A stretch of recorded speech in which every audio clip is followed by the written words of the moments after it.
মুর্শিদাবাদের লালবাগ ফেরিঘাট পার করে পশ্চিম দিকে প্রায় 5 কিমি গেলে কিরিটেশ্বরী মন্দির দেখতে পাওয়া যায়, যা 2023 সালে হেরিটেজ গ্রাম হিসাবে স্বীকৃতি লাভ করেছে।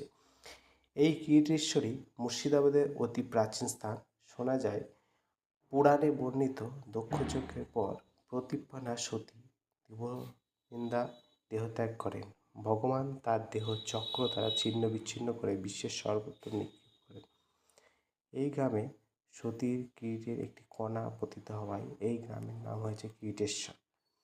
রাজা দর্পনারায়ণ ডাহাপাড়ায় বসবাস করার সময় এই কিরিটেশ্বরী মন্দিরে গুপ্ত মঠ, শিব ও কালী মন্দিরগুলি গৌরব বৃদ্ধির ব্যবস্থা করেন।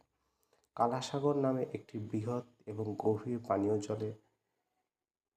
জলাশয়ও খনন করেন। ইহার ভগ্নাবশেষ এখন বিদ্যমান।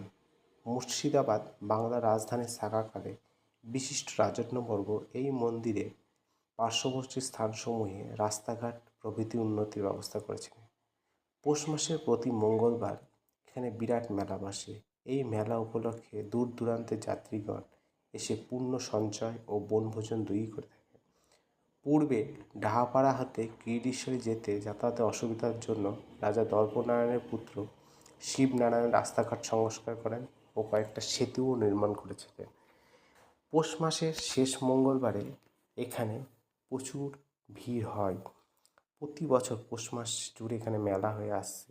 পৌষ মাসের 4টি মঙ্গলবারে মূল মূর্তি বাইরে বার করা হয়, বাকি সময়ও সেটি গোপন স্থানে সংরক্ষিত থাকে। পুরানো মন্দিরের পাশেই নতুন মূর্তি ও মন্দির রয়েছে। নতুন মন্দিরের অভ্যন্তরে 4 হাত বিশিষ্ট দেবীর অর্ধাঙ্গ মূর্তি, সঙ্গে রয়েছে তার ভৈরবী মহাকাল শিব। মূল মন্দিরটি পশ্চিমমুখী। সেই মন্দিরের মধ্যে কোনো মূর্তি নেই। মূল মন্দিরটির আদি অংশ ধ্বংস হলেও কারুকার্যময় প্রস্তর বেদিটি এখনও বর্তমান। প্রাচীন এই বেদির ওপরে আরও একটি বেদি আছে। এটি দেবীর কিরিটরূপে পরিচিত হয়। এই পীঠস্থানে দেব বিমলা ও ভৈরবের সম্বত নামেও খ্যাত। কিরিটেশ্বরী ভৈরব বলে যে মূর্তি পূজিত হয় তা প্রকৃতপক্ষে একটি বুদ্ধ মূর্তি। সম্ভবত কিরিটেশ্বরীর পঞ্চদশ শতকের পূর্বেই নির্মিত হয়েছিল। পরবর্তীকালে 1756 সালে লালগোলার রাজা দর্পনারায়ণ এই মন্দিরটি সংস্কার করেছিলেন। এই মন্দিরের পিছনে 2টি শিব মন্দির রাজবল্লভ প্রতিষ্ঠা করেছেন বলে কথিত আছে। এছাড়াও মির্জাপুর 80 বছর বয়সে যখন কুষ্ঠরোগে আক্রান্ত হয় তখন এই মন্দিরে চরণামৃত পান করে শেষ নিঃশ্বাস ত্যাগ করেছে বলে শোনা যায়। ভিডিওটি কেমন লাগলো অবশ্যই